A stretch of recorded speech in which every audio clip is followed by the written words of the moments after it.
የተረጋጋ ሀገር ላይ ሆነው ግን ደግሞ ከዚህ የሚሞተው የሰዓት ወላፈን ሳያገኛቸው ዋንዴ ዝም ብሎ ኮተት ብለው 4 ኪሎ መጣው የሚገቡ የሚመስላቸው ሰዎች አሉ። ተምስ መፈጠር የሚፈልጉ ወር ደግሞ የግልና የቡድን ፍላጎት ያላቸው ኃይሎች በትግሉ ውስጥ የነበራቸው ሞኒተሪንግ በጣም ቀላል ነው። የተለያዩ የኢትዮጵያ ክፍሎች ተፈናቀለ ያልነው አማራ ጦርነቱ ከጀመረ ጀምሮ የሚፈናቀለው ከባህር ዳርና ከጎንደር የሻቢያ ሰዎች ጦርነቱ ትግራይ ውስጥ እንዲሆን ይፈልጋሉ ማለት ነው።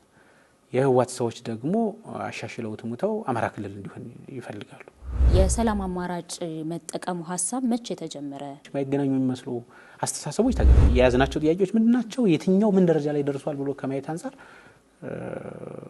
የሰውን አስተሳሰብ ጭምር የታዘብነው የቡድንና የግል ፍላጎቶች ስለነበሩ ያንን ወደ አንድ እንትን ማምጣት በራሱ ለኛ ውስጥ ላይ ሌላ ፈተና ነው። በትጥቅ ትግሉ ምን ታለፈ? ትግል የስልጣንም የጥቅምም የገቢ ምንጭ ሲሆን አስቸጋሪ በእያንዳንዳችን ተምረን የደረስንበት እድሜ ያለ አይደል? እዚያ ላይ 3 አመት ቢቀነስ ማን ነው ምን ሆነው ስምምነት ድርድር ማድረግ ብቻ ሳይሆን አረ እንደው ኑና ባህር ዳርም አዲስ አበባም ግቡ ቢባል ሁሉም አይመጡ ሰዎች አሉ። ሰው ላመነበት ነገር ዋጋ መክፈል ካለበት ራሱ ነው ሊከፍል የሚገባው አይደል?